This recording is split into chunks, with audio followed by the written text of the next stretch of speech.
Welcome to One Sharp Sword, cutting through to what matters most. I am your host, Dr. P, Dr. Wayne Pernell, the Breakthrough Success Coach. Today, I have a really special guest. She is someone I've been following for years, and I will tell you that she is someone that I have just become a client of, and the process so far has been amazing.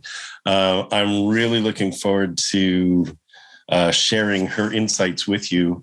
Jennifer Kem. Jen Kem is with us today. She's a brand building and leadership expert.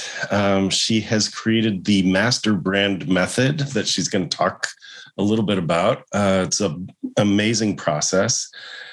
She loves her work in femfluence. That is her legacy. And even though she's working mostly with women who are coming up as entrepreneurs, she's taken me on. So it's awesome.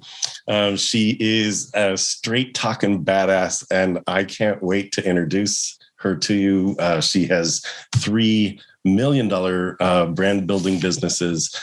Jen Kem, welcome to One Sharp Sword. Dr. P, I'm so pumped to be here. Thank you for inviting me to the show. Yeah, so I was so excited to be able to share you with our audience. I have been following you for years. You've grown even in those years, and even back then, I thought you were something special. So, thanks. What you do is you take a person with a business who has a grand idea, who's not getting the exposure they need, and you help them get super exposed in terms of to the world. And you also help with business processes. Mm-hmm. You didn't start there, though, right?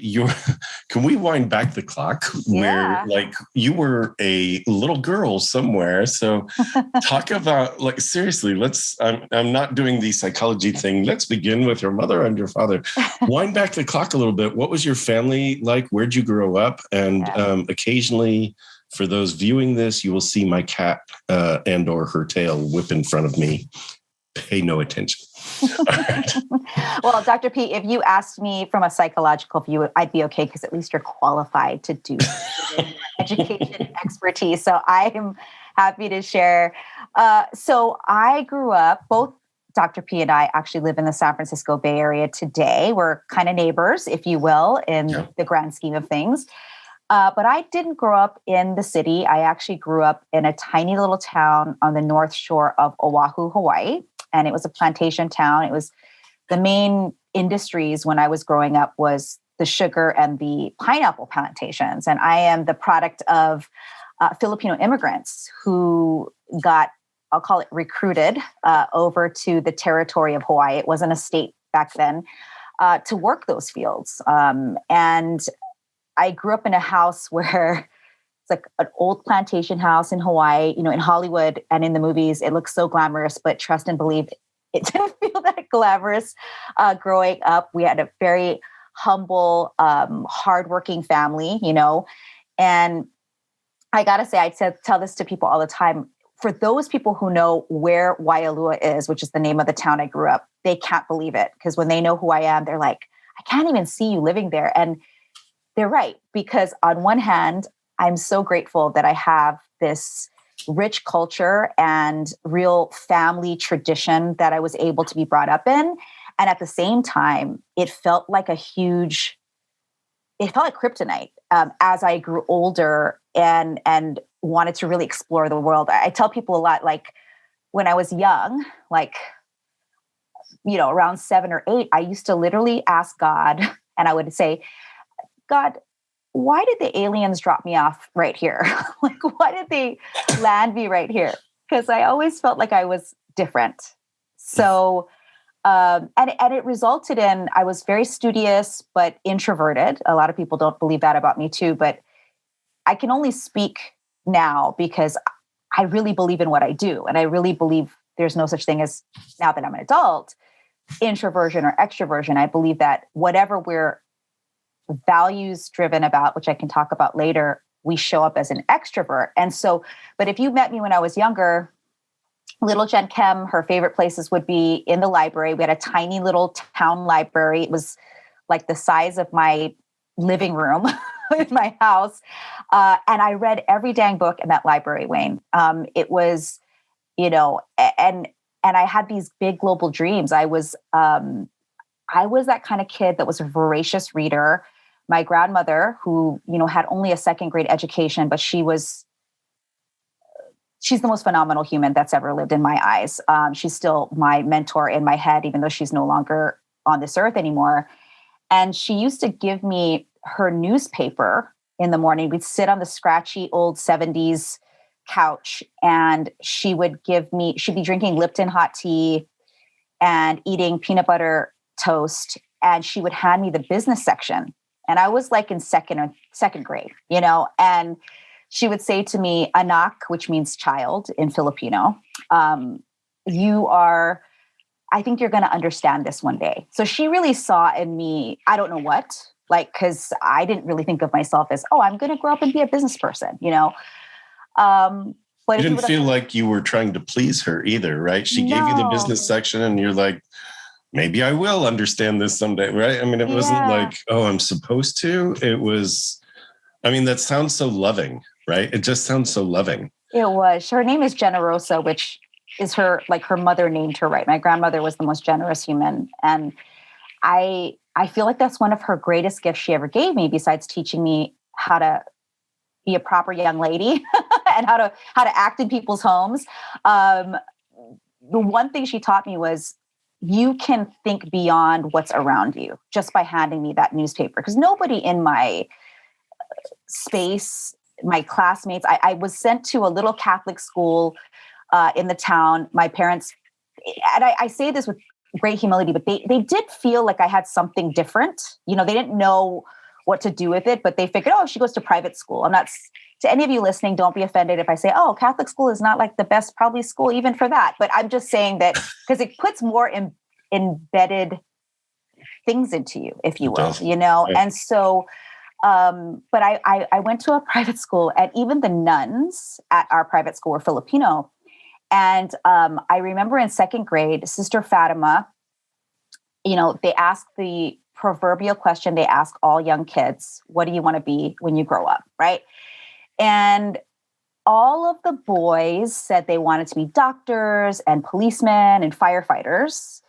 And the girls said they wanted to be teachers and nurses and mothers.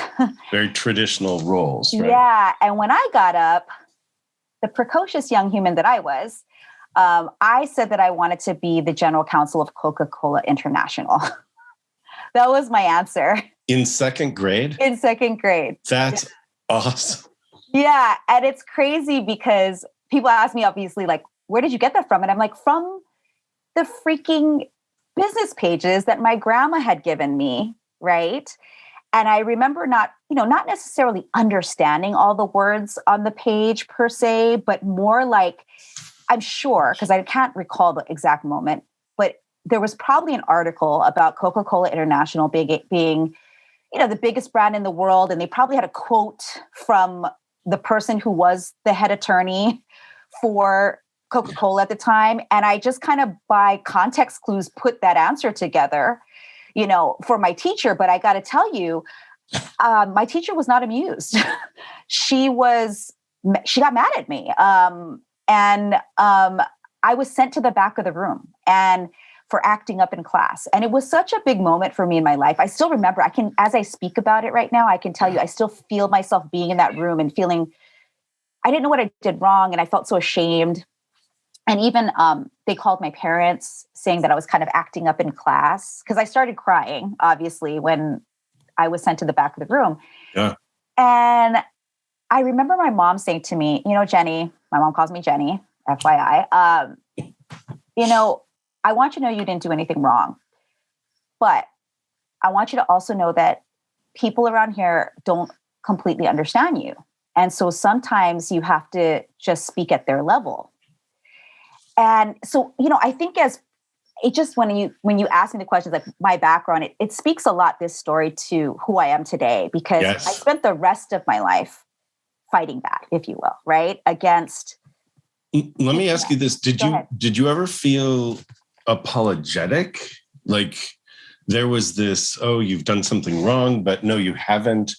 And speak in a way that others understand you. And it's like, did you apologize for that? Or did you just go, well, I must really be an alien because, right? It was more the second, but I did apologize because my mom asked me to the next day, just so that I could get back in the good graces of my teacher, which, but I didn't mean it.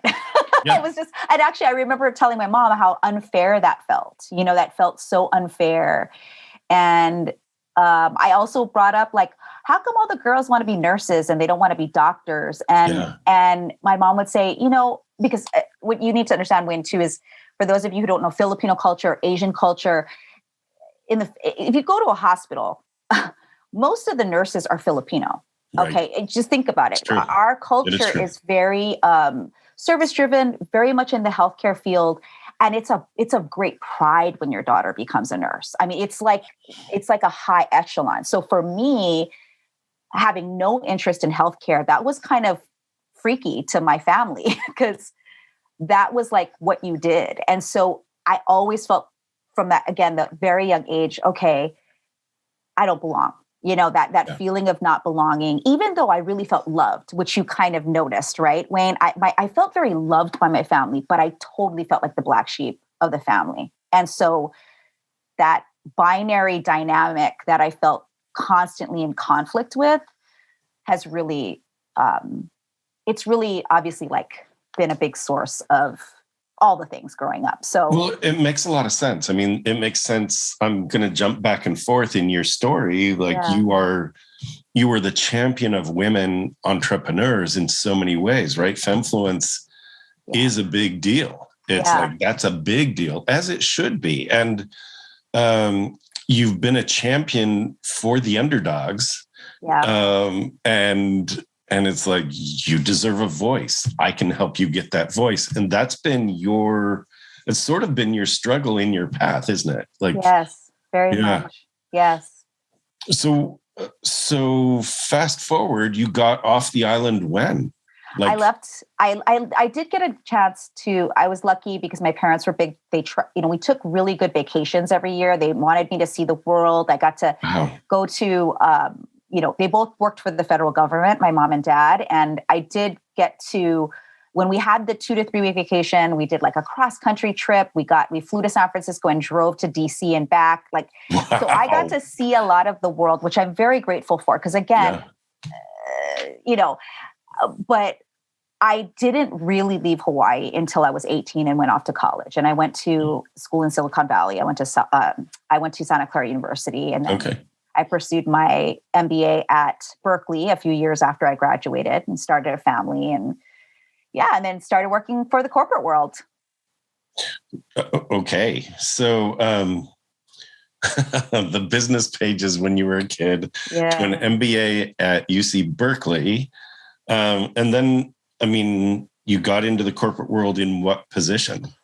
Yeah, I started as a junior copywriter at the biggest ad agency in the world. And for any of you listening who understand or know some of the history of advertising, there's one name that comes up, and it's David Ogilvy. He's kind of like the godfather of, frankly, marketing, but definitely advertising. And I got to work for his company. So let me pause right there just to underscore that. If you're not familiar with Ogilvy's work, Google him, go to get his books. Ogilvy's work is incredible. Actually, it's a must read if you're in business. It doesn't even matter if you're in marketing or advertising. It's his work is a must read if you're in business. So I'm just going to underscore that. And you got to work in his company. Right. I never met the man. He was already gone when I was in my first year out of school. But the experience obviously was priceless. I like to say I was a junior copywriter, but what that really meant, Wayne, is I was a coffee runner for the big executives.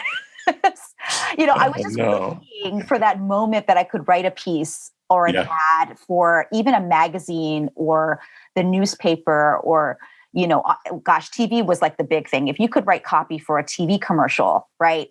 And here's how it all comes full circle. So I remember I was getting coffee and I used to get coffee, and all I wanted to do, Wayne, is sit in the room and just be a fly on the wall and listen to the ad executives, frankly, get heated and debated around the brands that they were repping, right? And I remember this one time, this changed my life. So here's another defining moment.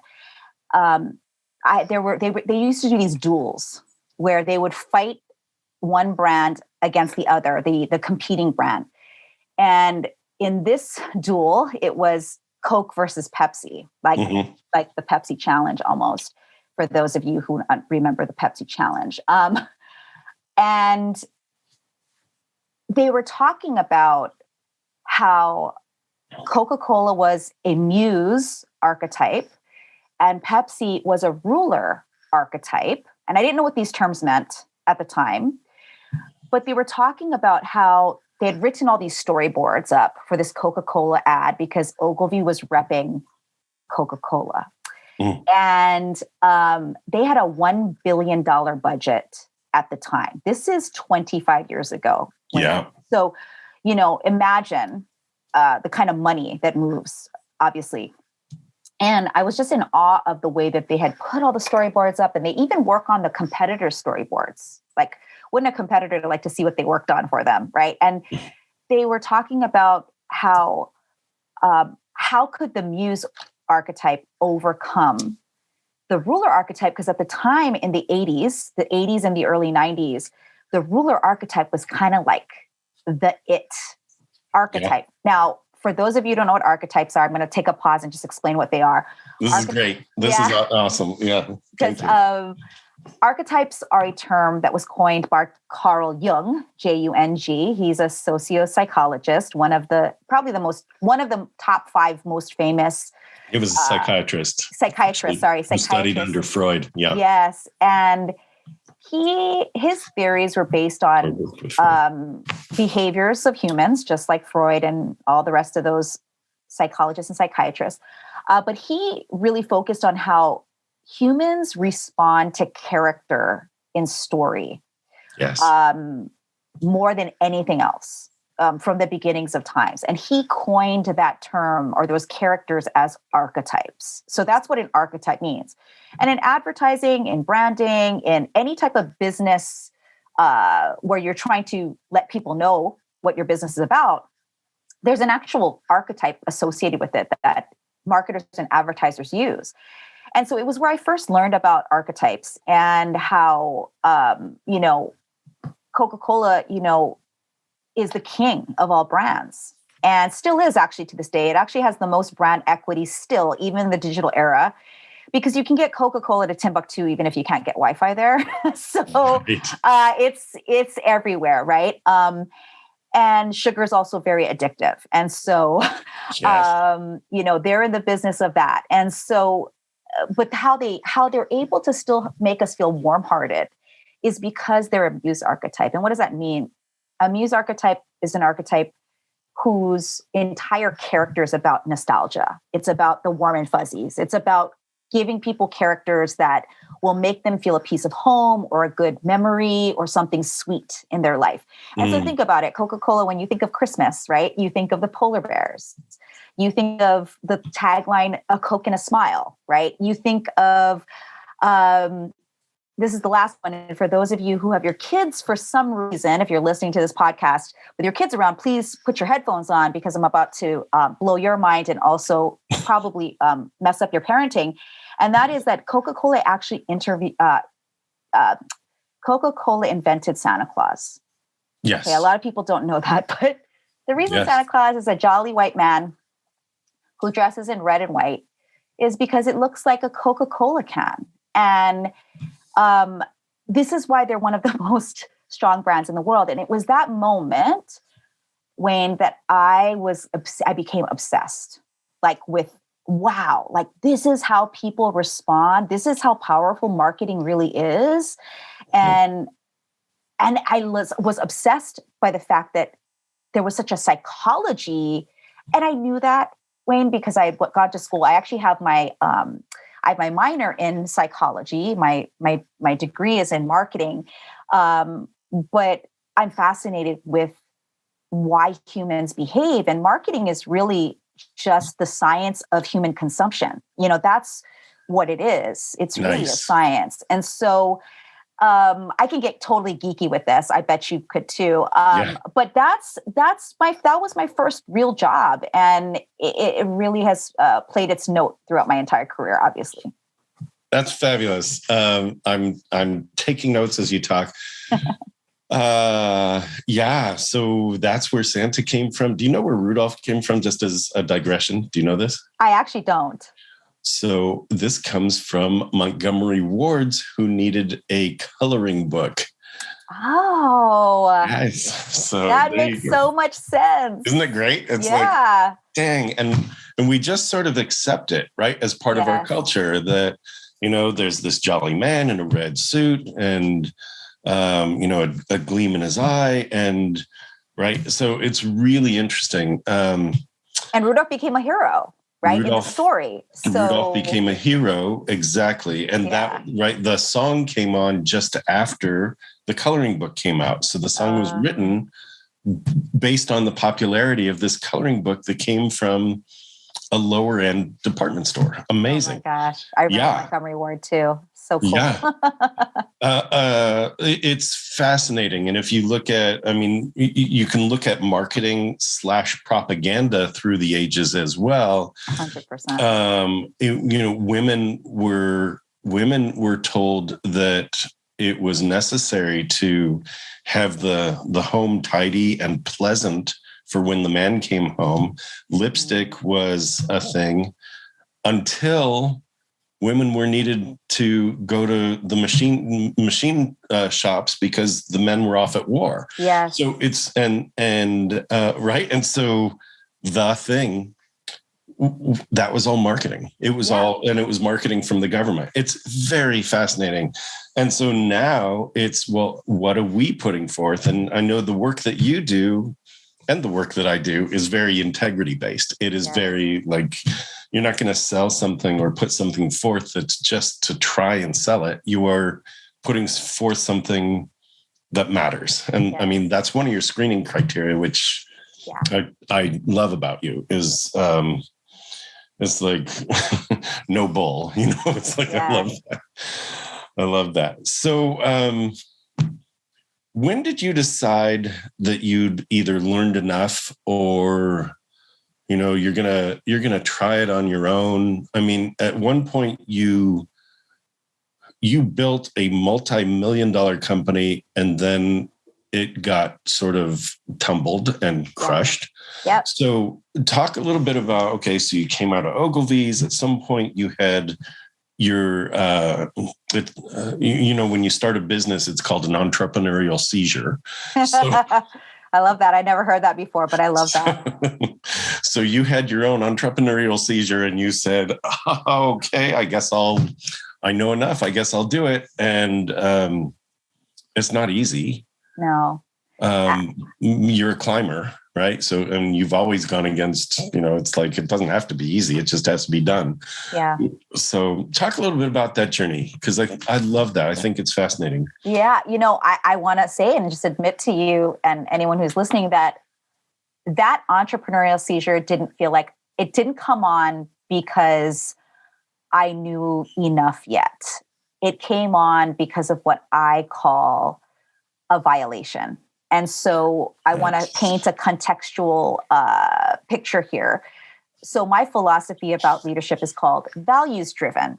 And the three parts of being a values driven leader is your vision, your violations, and your voids, the 3 V's. And those 3 V's equal your values, okay, based on my premise and my study of how humans behave in business, especially because I specifically focus on that, just like you, Wayne, right? It's like really focus on how we can produce great things that matter, are in integrity, and don't let us endeavor in soul-sucking activity, right? And so but me telling you that right now, as you're listening, I didn't have that term, let's say, when I decided to have that entrepreneurial seizure. But that entrepreneurial seizure helped me create this model. So that's very cool. So let me tell you what happened. First and foremost, I never wanted to be an entrepreneur. Okay. That was not what I wanted. I actually wanted to be like the CEO of Google, or at the time, I thought, oh, I could totally have Meg Whitman's job. She was the CEO of eBay. And for those of you who live in California or know of Meg Whitman, she ran for governor. She's a billionaire, and she was the CEO. She didn't even found eBay. And I thought to myself, my gosh, if I can climb the ladder and make a big difference. And I was in that, what I call the pre-2000 Silicon Valley growth spurt. And then they had the bust. And then now it's phenomenally growing and growing. And it's bounced back big time. Yeah. And there's no stopping it now because the world has adopted digital everything, right? Because, in the 90s we still enjoyed an analog life. I miss it a lot in that way. But anyway, I had no desire. So I knew after I left Ogilvy, if I wanted to do something like that, I needed to go work in high tech. And that's what I chose to do. So I worked for Oracle. I worked for Sun Microsystems. I was their product. I was a product manager, which in companies, they're typically the P&L owners of a brand or a product line, right? Well, anyway, I got hired to run the business to business division of Verizon's West Coast. And what I loved about the opportunity is telephone companies were becoming telecommunications companies that were becoming technology companies. And I felt that it would provide all the pieces, including procedures, operations, learning how to work with unions, all the things that I felt I needed in my next season of career growth. And so I got hired to run business to business, and business to business is the unsexy side of most companies, right? It's business to consumer is way more sexy. Products, super fun, the business to consumer side with cell phones and, it's way more fun. Whereas my side, I'm selling cloud services, security, all the boring things. But in most big companies, the B2B department or division is the moneymaker, and the B2C is the brand maker, right? It's the one that makes the brand big. And so I was always saving my counterpart's ass basically every quarter and getting our bonuses. And I will say, people used to say now they say it because at the time this show wasn't on TV, but there was a show, I don't know if you're familiar, Wayne, the show Scandal with, it's a government show, basically political drama on ABC. And the lead character's name is Olivia Pope, and she's played by Kerry Washington. And Olivia Pope fixes everything in Washington. She figures out how to fix everything. And so they used to call me the fixer because I would get called in to fix broken projects, right? All the time. And I have a backstory about that too, if you don't mind, if you want to hear about it. Yeah, do it. We have time and if you want to go down that road. I was going to say, because I hope this lesson helps people who are listening, is at my job at Ogilvy, I had an incredible mentor. Her name was Maria. And she was the general manager of Ogilvy West Coast. And she was 33 years old. I was 22 at the time. And she had 2 young kids, a husband that she seemed that she liked. And she had the corner office. And she was still really young as far as I was concerned. She was 10 years my senior.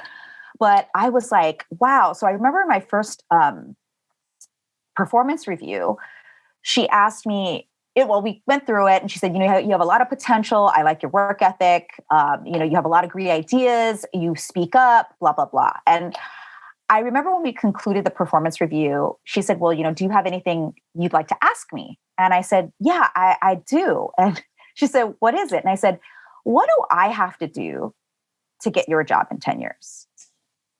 And I remember her smiling back at me and saying, first of all, nobody has ever asked me that. And I'm surprised because I think if more young people, this is her words, ask that question of their mentors that simply, instead of all the putting a lot of what I call yeast on that bread, like really just asking straight to the point, they would get a lot farther.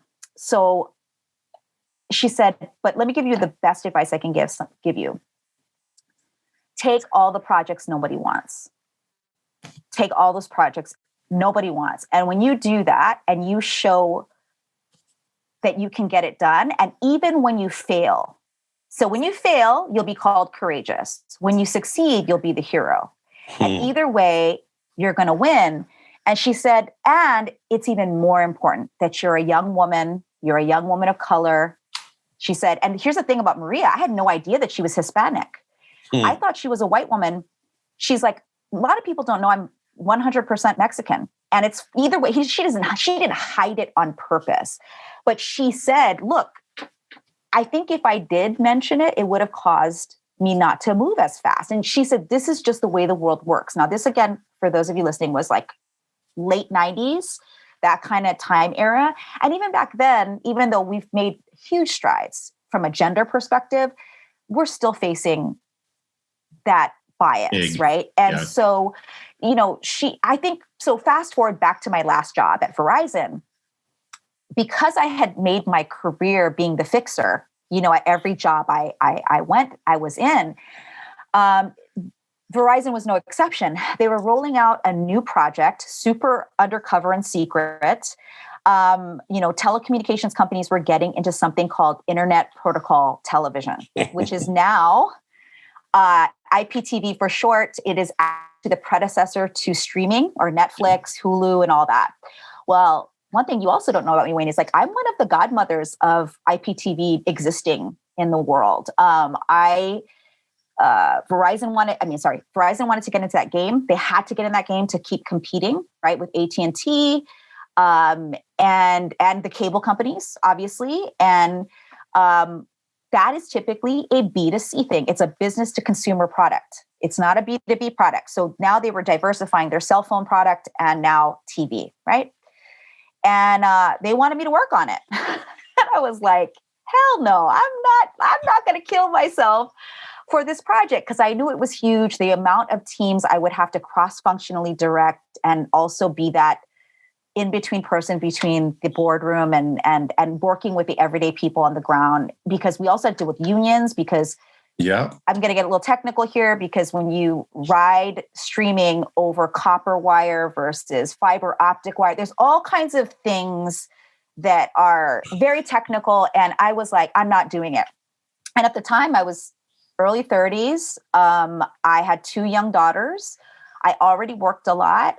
And they just said, look, if you take this on, you're going to be, we're going to promote you to, CMO.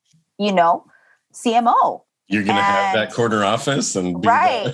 And the thing was that I always saw my path as I was going to be a CMO somewhere first, then CEO. Like I saw that as my trajectory. And so I thought, okay, this is going to be a moment. So long story long, I worked on this project for a couple years, brought that product to market successfully. Obviously, along the way, there's always going to be issues in projects but I worked a lot of long nights. I mean, for those 2 years, it's a blur to me of when I even saw my children. I had to delegate a lot in my home life to make this happen. And I mean, besides the internal staff, the amount of consultants we hired, oh my God, it was like, and when you're dealing with consultants, who I love because I'm a consultant now too, I mean, it's just all the politics that you have to deal with. It was a lot. But we successfully implemented it. And then, so here I'm thinking, I'm going to get this big promotion, right? And I'll never forget, performance review comes around for the year that I'm supposed to get promoted to CMO. And my boss tells me that the head of business to consumer, whose job I did for 2 years with this new project, was going to get promoted instead of me. And that's why I call it a violation. Oh, yeah. Because a violation, by definition, in my leadership model called values driven, means that it's something that was unfair, like you, even if it's perceived, was unfairly done to you. Okay. And that leaders and winners, if you will, know how to take violations and turn them into gold, right?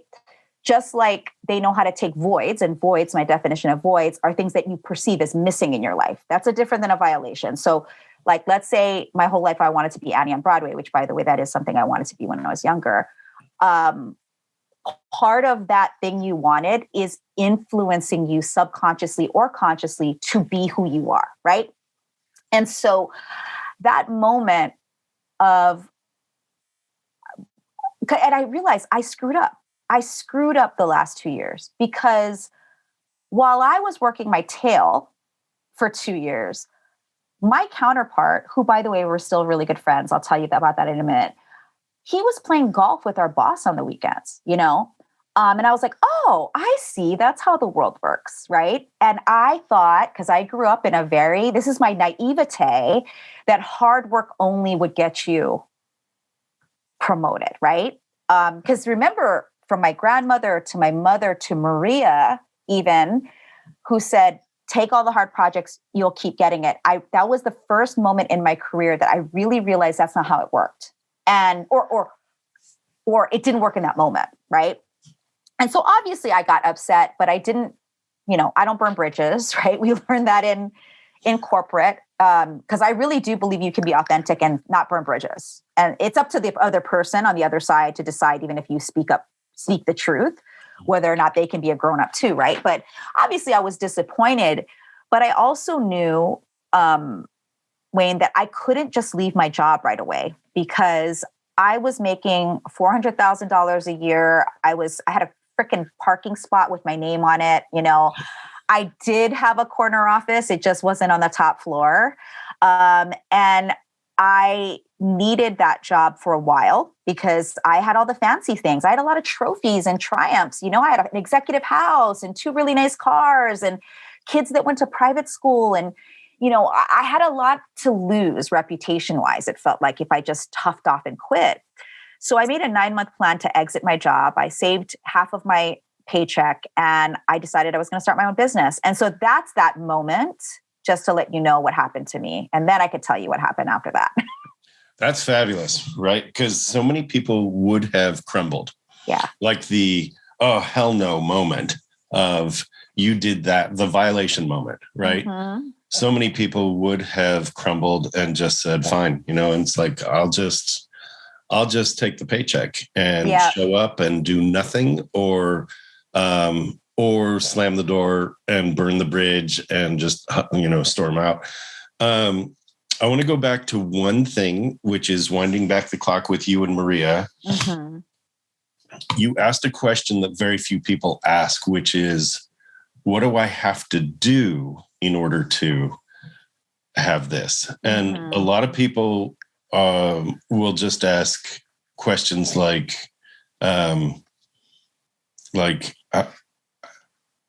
it's more like, how do I skip all the doing to get this prize, right? That part, yeah. It's like, well, I want to be famous. How do I get on stage? It's like, well, what do you have to do first to get to the point where you can even ask that question, right? Yes. So the answer, right? Take all the projects that no one wants is not a bad answer because it taught you a ton. And what it didn't teach you was politics. Yeah. What it did teach you was how everything else works.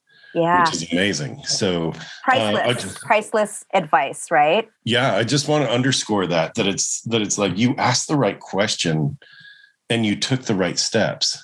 Mm-hmm. Right. And then you got a result that you didn't want. Mm-hmm. So you made a plan, which I love because that's who you are. It's like, okay, all right, what's my plan?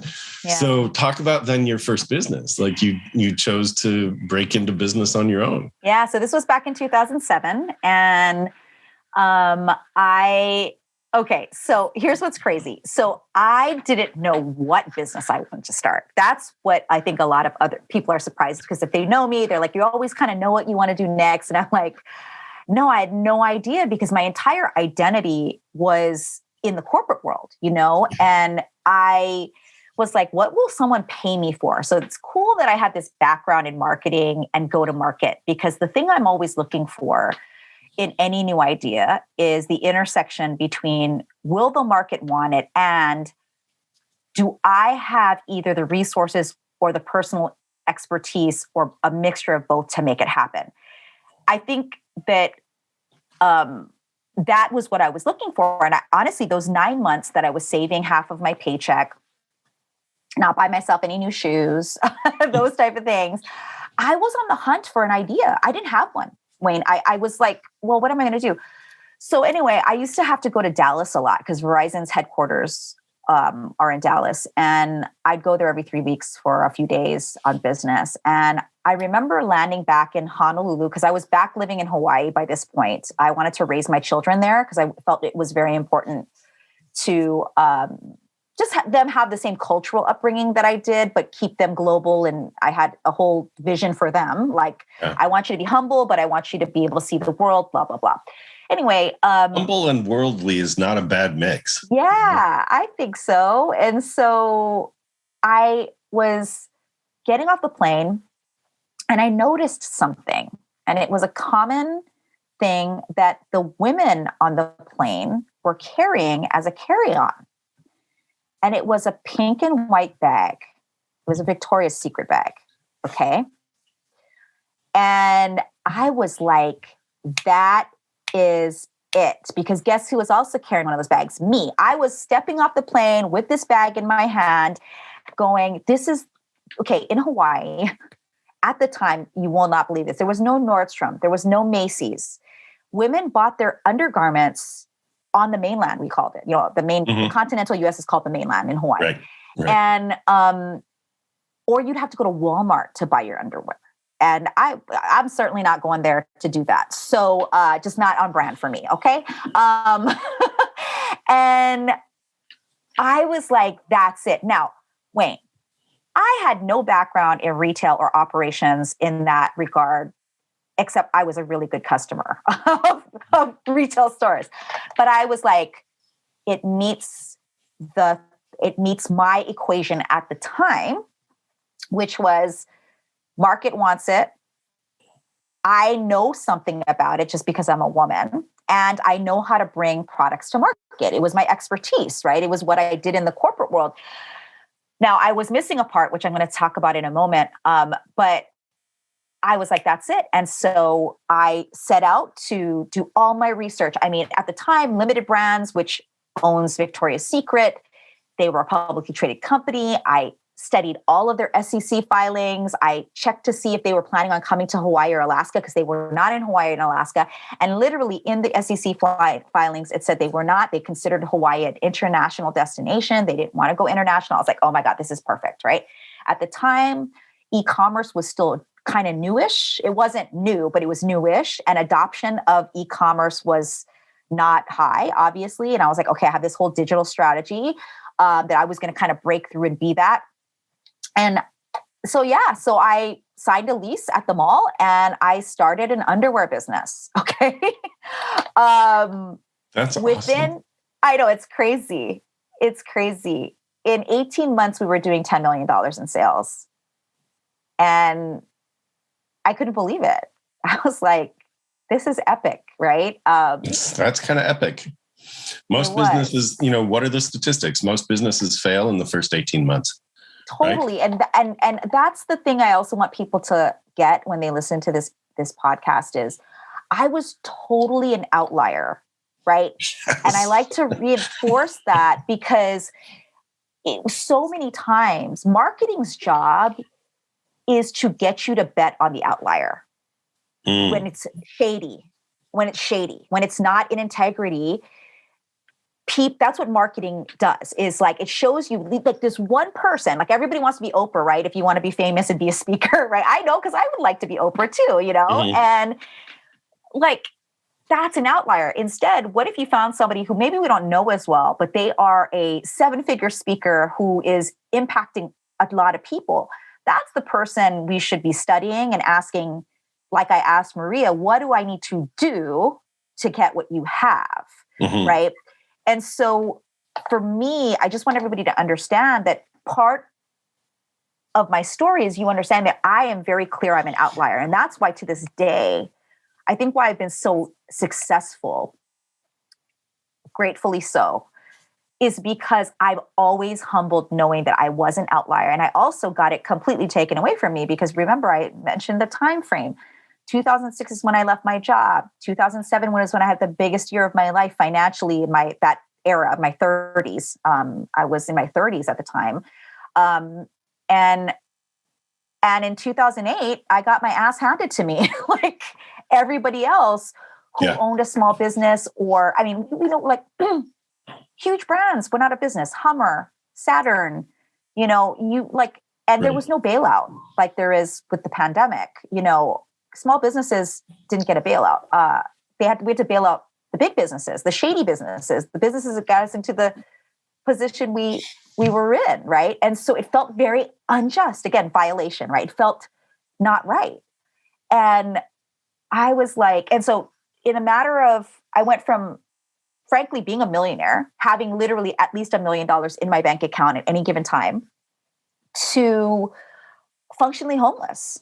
I lost my house, I lost my business, I lost my credit, I lost my marriage.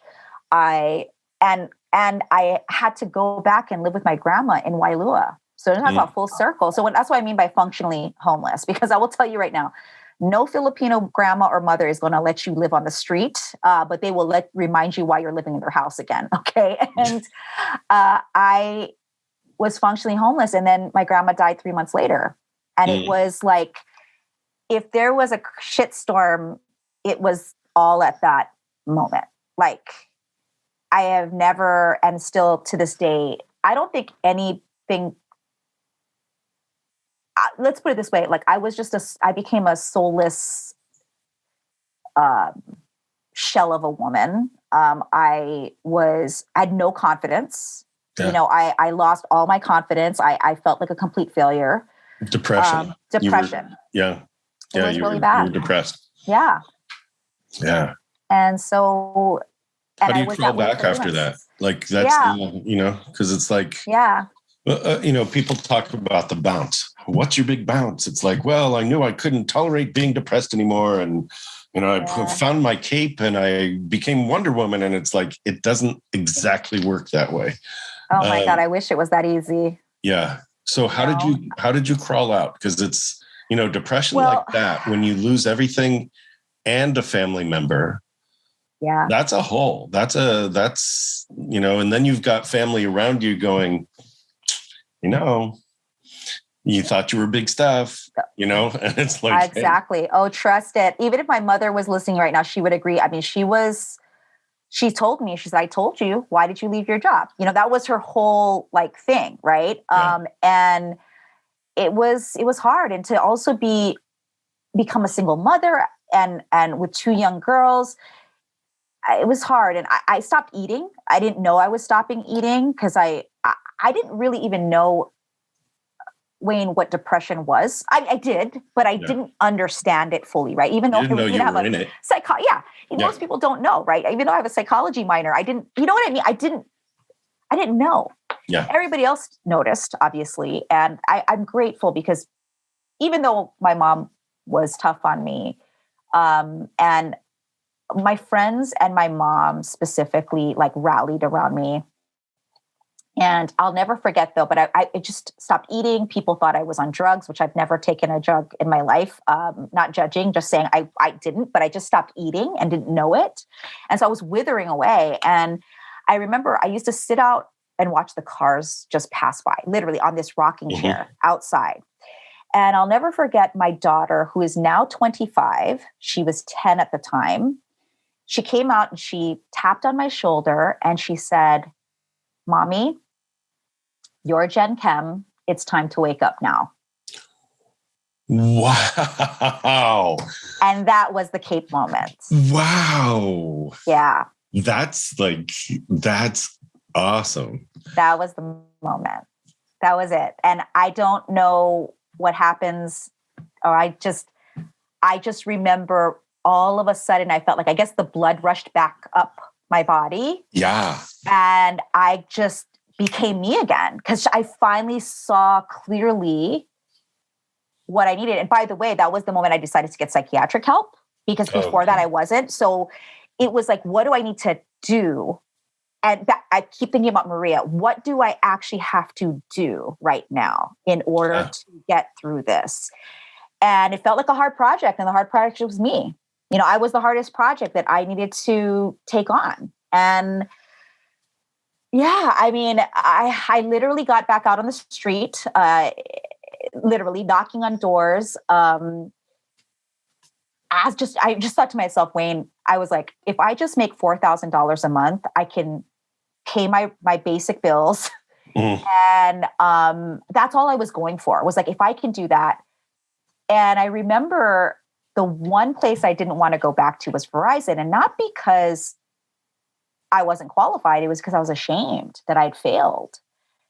And I remember my good friend, she was like, she also encouraged me to go to this personal development seminar, which really helped a lot too. So I was like getting psychiatric help, went to this personal development seminar, started like getting myself out there, letting people know I was available, put myself active on LinkedIn at the time.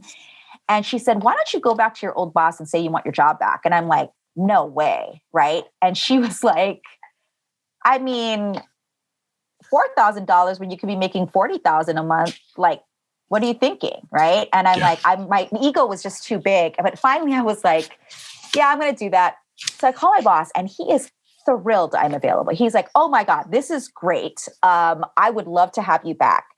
And it was in that moment I realized I had leverage, right? And I called back that violation that had happened. And I wanted to make sure that I was still being in integrity with myself. Because I believe integrity is not really about others, it's about ourselves. And then if we're in integrity with ourselves, we'll be in integrity with others.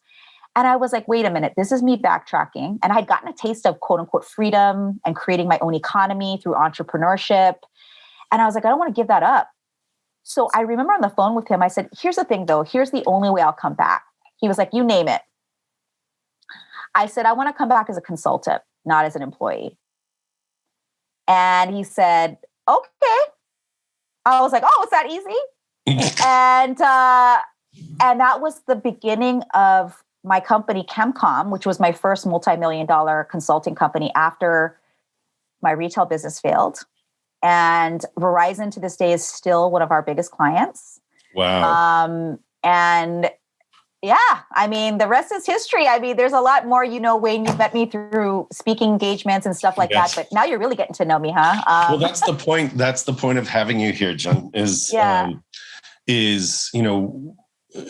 you are this successful woman that a lot of people look up to. I respect you so tremendously.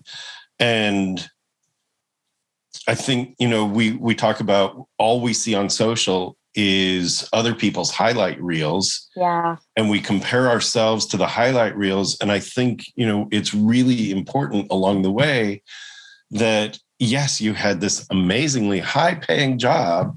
And it really, like, it doesn't matter that you had the executive level job. It matters that you had an engagement in a field that worked for you, that you moved away from for the sake of a violation, right? They violated your integrity. You built something spectacular, like you had the hero's journey, right? So you built something spectacular. You bounced. A magic incantation was uttered to you. That's a great way to put it. I mean, truly, it's like revive, and you're like, oh my God, my daughter will love that because she's like, I'm Ravenclaw mom, because we're big Hogwarts fans. So I'm gonna have to tell her after I get off. Me too. And here's the thing, like, you've seen me writing notes furiously. I have 3 pages of notes and my show notes end up being about, a paragraph and a half. But here's the thing. I think it is really important for any of us on the road to becoming whoever our next iteration is. I was the hardest project I had to take on. Thank you for repeating that. Right? That's your quote, right? I was the hardest project I had to take on. guess what? Each of us, in order to get to the next iteration of ourselves, you're going to be the hardest project to take on. And until you're willing to do that, and I think that's the key, Jen, is that you've been willing to do that step after step after step, but to pull yourself out of depression and turn yourself into a multi-million-dollar consultant, that's a pretty good bounce. There was a lot of air in that ball that bounced. It's like it was not deflated. It was simpler than I had ever imagined it to be. I think. Thank you for repeating that. What I said out of my mouth, because sometimes I forget what I say. That's the point of me taking notes, because that's like these gems come like on here. Remember this: the title of this show is One Sharp Sword. Cutting through to what matters most. And it's like one sharp sword is about, it's different to have a sharp blade versus 10,000 dull blades. Like we are cutting right through and getting to, here's the gem. And it's like the gem from Jen is this, right? It's like you work on you take yourself on as a project, you're going to be unstoppable. And and so you step back and talk a little bit. I mean, do you still have time? Because I'm happy to go over. Yeah, absolutely. Awesome. If you've got time, then I'm gonna make use of it and take advantage and just say where you are now is like we've pretty much got up to the present day. Right. And you've got me working on values and archetypes, and I get to say I'm an explorer, advocate, creator. Like, ta-da. Ooh, I love to know that. Yeah. So that makes a lot of sense, by the way. It does, doesn't it? Together. Yeah, it really does. So as we continue our work together, you'll go, oh, well, let's just ignite a fire under that.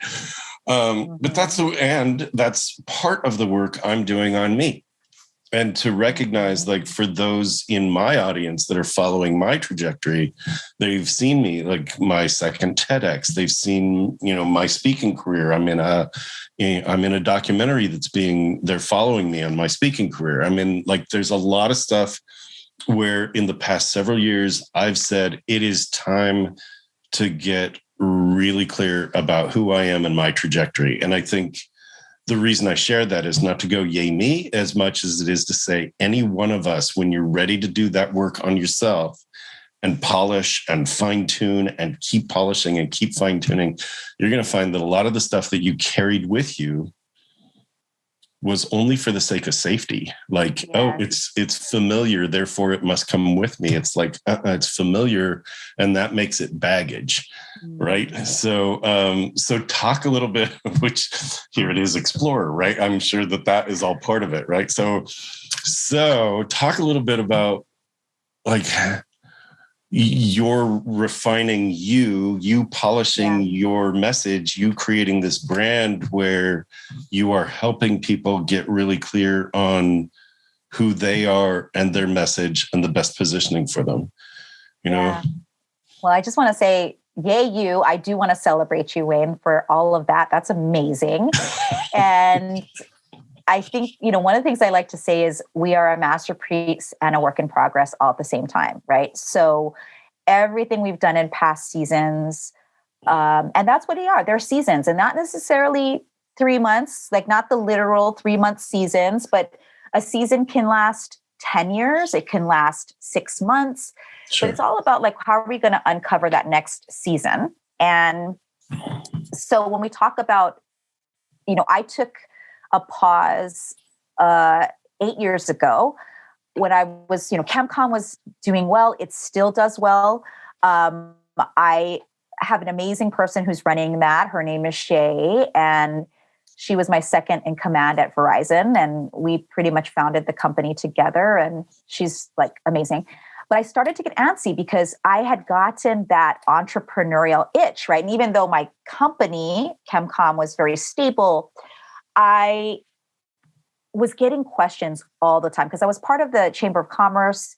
I would volunteer my time all the time for nonprofits who were teaching younger. And when I say young, I'm not talking about an age necessarily, but just young in their entrepreneurial journey.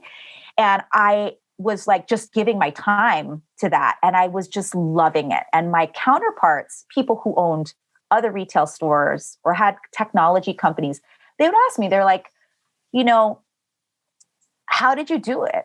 Like, how did you do this? You call it the big bounce, Wayne, but it was just like, how did you overcome? And I'm like, that's a good question. So back to like taking myself on, I was like, I need to be a studier of how the heck I did this, because I just kept following the path and even falling into the potholes, and I hadn't even taken a beat to study what had happened with me.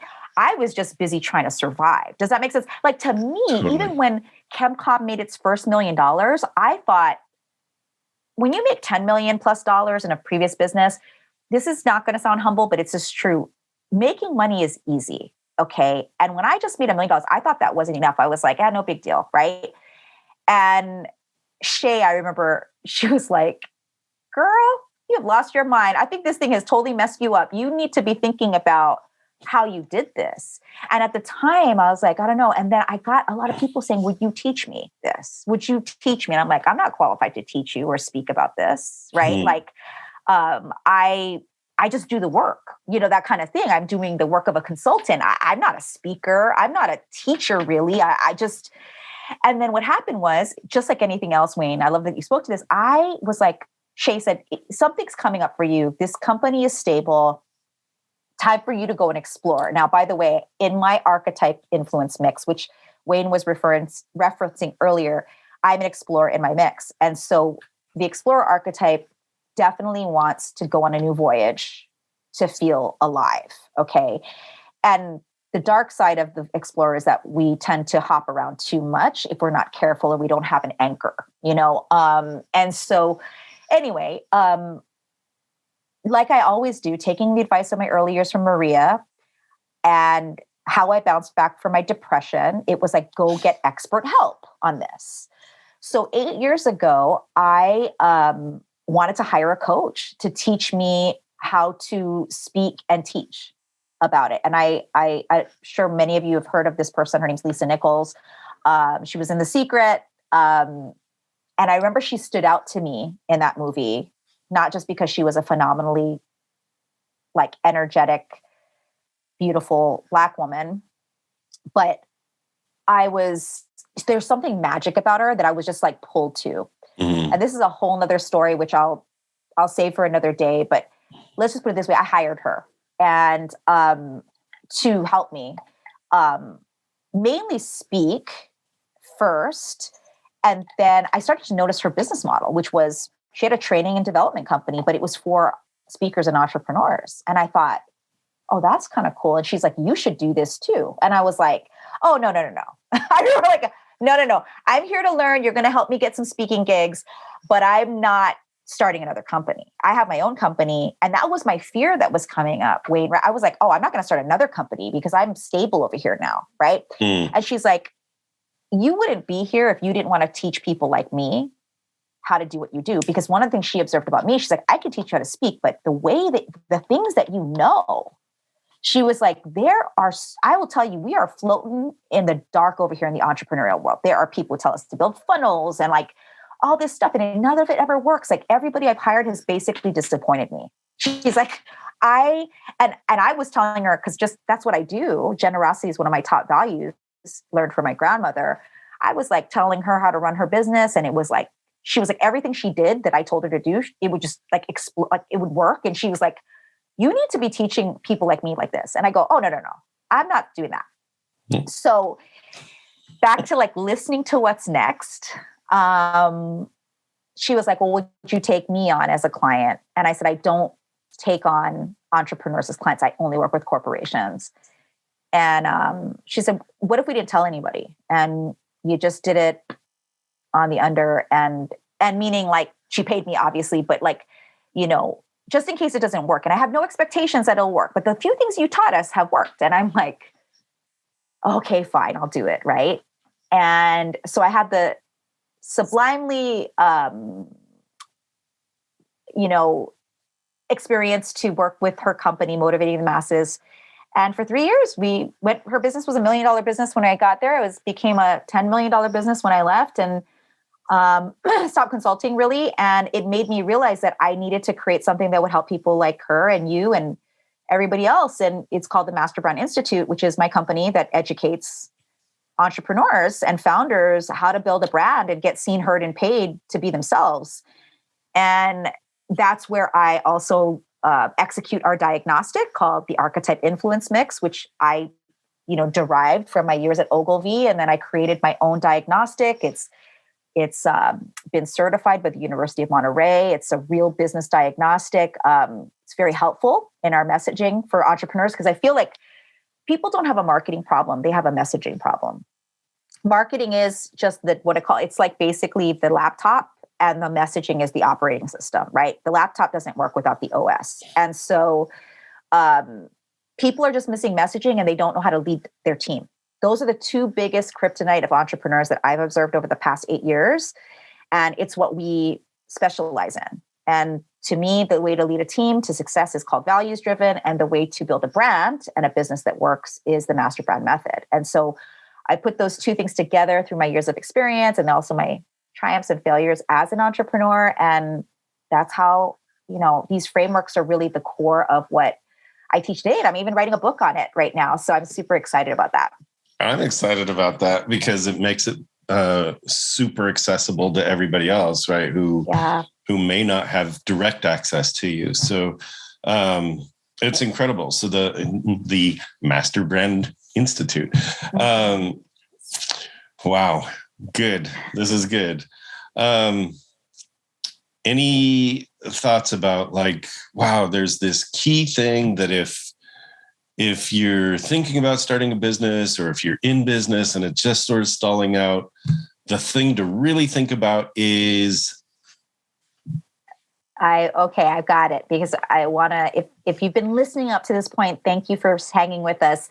I talked about that there was one area that I didn't have when I started my first business, the retail business, the underwear business, right? It was sexy work, if you will, but unsexy in the execution of the work. And the area of expertise I didn't have as a subject matter expert, right? I led teams that knew this, but I forgot to bring it with me from the corporate world. And that is how important systems are in your business. The people, the process, and the technology that help the business run. And I call that the mobilization of your business. So the values-driven leadership, the execution of it is called the Vsm model. So there are 3 roles in a company, even a small company. Okay, even if you're a tiny little startup and you're just even thinking of an idea, or you built something already and you want to build it to the next level. Mm-hmm. There's the V is the Visionizer. That's pretty much you, the person who founded the company, the person who has big dreams and visions of where you want your next season to be. Then there's the strategizer. And the strategizer is really in charge of sales and marketing, generally speaking. Okay, they're the person who is taking the vision and translating it into messaging, right? That will be shared. And now, today, in today's world, that's everywhere, right? Social media, traditional, blah, blah, blah, right? Media, all the things. And then there's the mobilizer, which is basically operations, finance, process, and systems. Okay. When I was running my first company, it was the mobilizer role that I did not have. And it's the reason my business failed so epically. Okay. Now, I think I would not have made it anyway. I'm going to be really honest about that, Wayne, just because nobody did back then in 2008. If you were in retail or real estate, which were the two industries I was in, you were pummeled, okay, in 2008. So I probably wouldn't have made it, but I would not have gotten completely obliterated like I did, like financially, because I lost it all. I was in the negative. I was actually locked out of my accounts for 3 months. I couldn't even access any money. I was sued by the federal government. It was just a whole hot mess. And very embarrassing, because I was like, I always consider myself like an upstanding citizen. Like, oh my gosh, I'm some type of I've like screwed it all up. But anyway, it was the role that I was missing.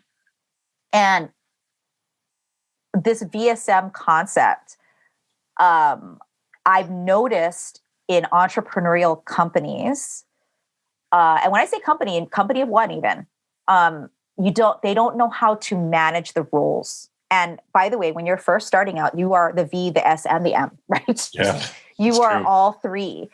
And you're the butcher, the baker, and the candlestick maker, I like to say, right? And the key is like knowing, as a visionizer, your job is to fire yourself from strategizer and mobilizer activities as fast as you can, right? Nice. And it's not easy, because finding good talent and people who can take on those roles is not easy, but it's worth fighting for. Like, so if I'm going to leave you with anything, it's that all three are critical to your growth for you to sustainably scale. And when I say all three, it's not people, it's roles. It's understanding the role at every stage of your business where you need that mobilization help, which is that ops person, that's somebody who can like run the business. Then you got the sales and marketing person who can grow the business, right? And then you got you who casts a vision and builds the brand, right? If you want to become the next Oprah, or you want to build a multi-million-dollar business, understanding those three critical roles in a company and how they lead is, to me, the engine behind what has been successful for me and those people that I get to work with. So I'm excited to work with you, Wayne, because that's like what we're going to be looking at, you know? And that's the power behind, like, let's say you're getting media. That's the mechanism behind it that helps people see and hear you and understand your expertise. So I'm really, really excited about that. And I just want you to, if you're listening, as Wayne asked, like, what's something I want to leave you with? Like, think about those three roles and how they're invested in your time, energy, and money in your current business, even if you're just starting out. And here's the thing, in the beginning, as I said, the hard work is going to be knowing that you are all three. And when you hit 100,000 or you hit $1 million in your business, the hardest part is letting go of the other two, like letting go of strategizer and mobilizer, because you become traumatized, frankly, and conditioned. This is a void and a violation thing to stay the same. And if you want to sustainably scale a brand, you have to know, as you move with the scale and the season, how to find people to operate in those roles in your growing company. So that's amazing. Absolutely amazing. And, right. Get expert help along the way. That's the other thing is, right. Yes. For me as a coach, what I tell people is, look, you know, what I have is perspective, right? And I seek perspective of people that aren't in my business to help me with my business. What I say is, you can't ask a fish what water is like, because the fish has no reference of not water, right? Yes. I need a bird that can see the fish, right? So that's awesome. The systems were people, process, and technology. Okay. Mm-hmm. Awesome. And that is so important to keep in mind too, that those are all systematizable, right? I used to do organization development. And so coming in and looking at organization culture and consulting with senior executives at huge companies, and being able to adjust some of the communication plans internally, right? How do you, right? And that's the people, and there's a process, and then, you know, how is it delivered? This is great. Visionizer, strategizer, and mobilizer. Can't wait to sort that out. Yeah. And I think that's everybody's homework. So as you're listening to this, as you're watching this, that's your homework. Go back, take a look at your own business. Even if you're an employee in a business, take a look at how the business is running, and who is running it and how is it running it, and start learning, start like analyzing. If it's yourself, that's great. If it's a business you're in, that's awesome too. Jen, is there anything that you had hoped I would ask you that I haven't asked you? Oh my gosh, I've been loving this conversation. I can't wait to get the recording and listen back to it myself, because I think that what you've done such a fabulous job of, Wayne, is asking the right questions and pulling the stories out of me, I think, in a way that I hope paints a really clear picture of what's possible for the people listening. So thank you for a really fun time. And I do have one more homework thing for them, if it's okay. Yeah, of course. Well, we've been talking about that archetype influence mix that Wayne has taken. He's an explorer, advocate, creator. I'm a ruler, explorer, lover. And if you want to know what you are, I'm giving a gift to all of Dr. P's people. You can go to confidently.me/sharp. And I know that you'll have that in the show notes, I assume. And what's cool is, please don't share this link with anybody. The reason is it's literally unlocking the full diagnostic reports that people pay us. We have a funnel on this diagnostic that people pay us $250 every single day. I get, literally hundreds of people a month buy this diag. And I want to give it to Dr. P's people, so that you can, because if you're following him, you dig psychology, you dig leadership, you dig understanding how things work. And the most thing that I want you to understand is how you work. And this archetypal assessment will help you with that, so that you can take yourself on as a project. Okay. So that's awesome. And here's the other thing is just, does that put them on your mailing list? Because it does. Good. Yes, it does. That's a good thing. Like I'm asking that, like, how else would people contact you? The fact that you get on the mailing list and you get insights from Jen, like, two things. One, the assessment is incredible and a value of at least $250. And the other is get in Jen's network. It's like, just do. So confidently.me/sharp. Is that right? Awesome. Yes. Awesome. Jen Kem. It is so good. It's just so good. Like sometimes my shows go about 40 minutes. Sometimes they go an hour. We've gone about an hour and 20 minutes, and I love it. And I know that my audience is going to love it too. So thank you so much for being here. Thanks for your generosity in just all your history and the wisdom that you've shared on the way. This is fabulous. Thank you so much for having me. It's been really fun. Yay. All right. Well, this is One Sharp Sword, cutting through to what matters most. I've had Jennifer Kem with me, and I am Dr. Wayne Pernell, Dr. P, the Breakthrough Success Coach.